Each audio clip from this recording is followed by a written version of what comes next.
ఓం నమో నారాయణాయ. వైదిక భారతం ఛానల్కు స్వాగతం. మన సనాతన ధర్మంలో వేదాలు, పురాణాలు కేవలం ఆధ్యాత్మిక బోధనలకే పరిమితమయ్యాయా? లేక ఈ అనంత విశ్వంలో దాగి ఉన్న అత్యంత రహస్యమైన అంతరిక్ష విజ్ఞానాన్ని కూడా మనకు అందించాయా? ఈరోజు భారతీయ గ్రంథాలలో అత్యంత ఆసక్తికరమైన ఒక రహస్యాన్ని విశ్లేషిద్దాం. దేవతలు, దానవులు, యక్షులు, కిన్నెరులు, కింపురుషులు, నాగులు, గంధర్వులు మరియు శివగణాలు. అసలు వీరంతా ఎవరు? వీరు మన భూమికి చెందినవారా? లేక వేరే గ్రహాల నుండి వచ్చిన ఏలియన్సా? ఈ వింత జీవరాశి సృష్టి గురించి విష్ణు పురాణం, శ్రీమద్ భాగవతం మరియు శివ పురాణాలలో అత్యంత వివరంగా ప్రస్తావించబడింది. ఈ దివ్య గ్రంథాలను ప్రమాణంగా తీసుకొని మన వైదిక విజ్ఞానాన్ని ఆధునిక సైన్స్ దృక్పథంతో పరిశోధిస్తూ రూపొందించిన ఈ అద్భుతమైన వీడియోను చివరి వరకు స్కిప్ చేయకుండా చూడండి.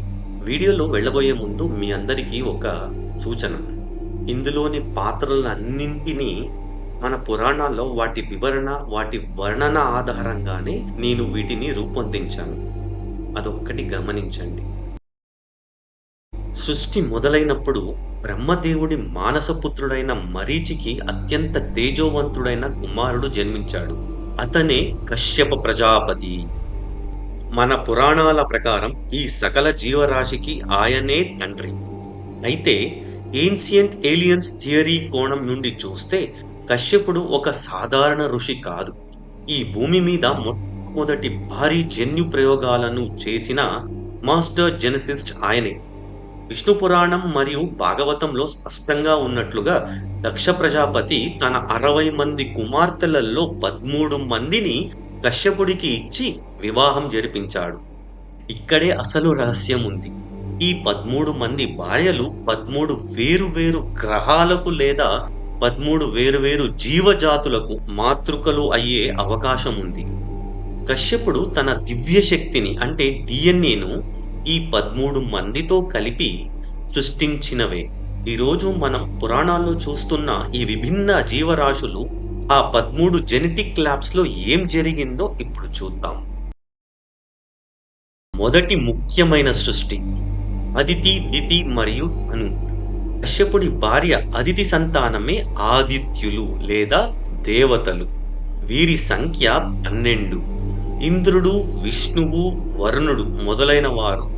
వీరు సోలార్ బీయింగ్స్ అంటే కాంతిని శక్తిగా మార్చుకోగలిగే అత్యంత అధునాతన సాంకేతిక పరిజ్ఞానం కలవారు. వీరి నివాసం స్వర్గలోకం, భూమికి పైన తిరిగే ఒక భారీ స్పేస్ స్టేషన్ లాంటిది. కశ్యపుడి మరో భార్య దితి నుండి దైత్యులు మరియు ధను నుండి దానవులు పుట్టారు. మనం రాక్షసులు అనగానే భయంకరమైన రూపాలను ఊహించుకుంటాం. కానీ మయసభను నిర్మించిన మయుడు ఒక గొప్ప ఏలియన్ ఆర్కిటెక్ట్ అని ఎంతమందికి తెలుసు? వారికున్న మాయ అనేది మాంత్రికం కాదు, అది మనకు అర్థం కాని అత్యున్నత ఇల్యూజన్ టెక్నాలజీ అంటే హోలోగ్రాఫిక్ టెక్నాలజీ అనుకోండి. వీరు పాతాళంలో అంటే భూమి లోపల లేదా విశ్వాంతరంలో అడ్వాన్స్డ్ కాలనీస్ లో నివసిస్తారు.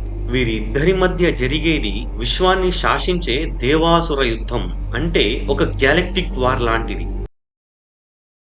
ప్రపంచవ్యాప్తంగా ఏలియన్ పరిశోధకులు ఎక్కువగా చర్చించే జీవజాతి రెప్టేలియన్స్ లేదా సర్పజాతి. మన భాగవతంలో దీనికి స్పష్టంగా ఆధారం ఉంది.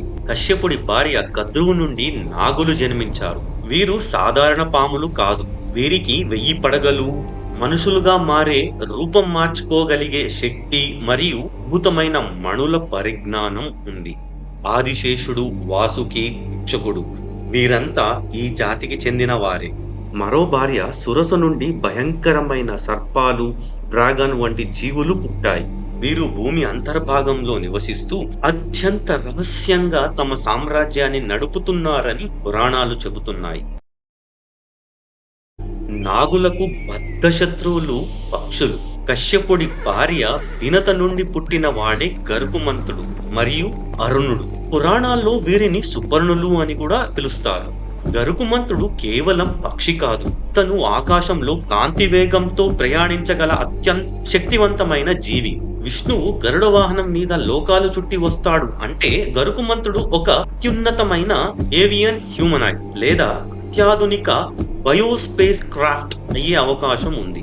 అమృతం కోసం గరుడు చేసిన యుద్ధం ఒక అడ్వాన్స్డ్ ఏలియన్ వార్ ని తలపిస్తుంది. ధనానికి సంబంధించిన అంశం ఇది. కశ్యపుడి భార్య దశ లేదా ముని సంతానమే యక్షులు మరియు రాక్షసులు. యక్షులు అందంగా బలంగా ఉంటారు. వీరి రాజు కుబేరుడు. పురాణాల్లో వీరు నిధులను రక్షించేవారు. బహుశా వీరు బ్రహ్మాండంలో అరుదైన ఖనిజాలను మైనింగ్ చేయడానికి, వాటిని రక్షించడానికి నియమించబడిన ఒక ఏలియన్ సెక్యూరిటీ ఫోర్స్ కావచ్చు. వీరు హిమాలయాల్లో నివసిస్తారు.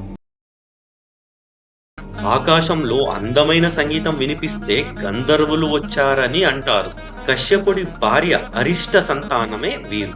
వీరు కేవలం గాయకులు కాదు, వీరు సోనిక్ టెక్నాలజీలో నిష్ణాతులు.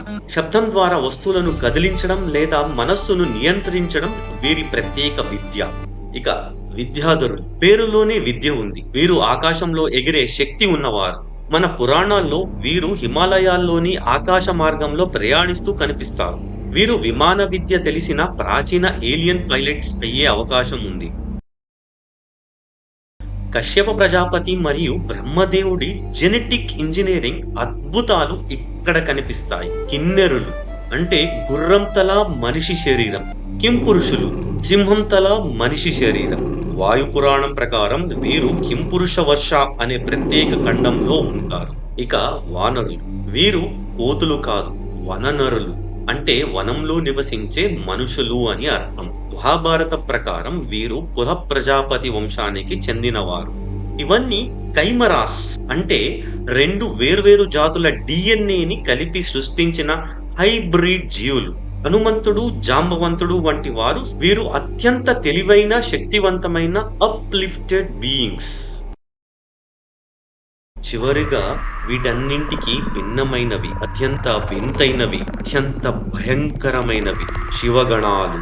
వీరు కశ్యపుడి సంతానం కాదు. శివపురాణం ప్రకారం వీరు సాక్షాత్తు శివుడి అంశ నుండి లేదా ఆయన శరీరం నుండి ఉద్భవించారు. వీరి రూపాలు చాలా భయంకరంగా ఉంటాయి. కొందరికి తలలుండవు, కొందరికి పొట్ట మీద కళ్ళుంటాయి. ఉదాహరణకు మహోదరుడు. కొందరు అస్థిపంజరంలా ఉంటారు. ఉదాహరణకు భృంగి. కైలాసం అనేది భూమి మీద అత్యంత శక్తివంతమైన ప్రదేశం, అంటే రేడియో యాక్టివ్ ఎనర్జీ కలిగిన ప్రదేశం.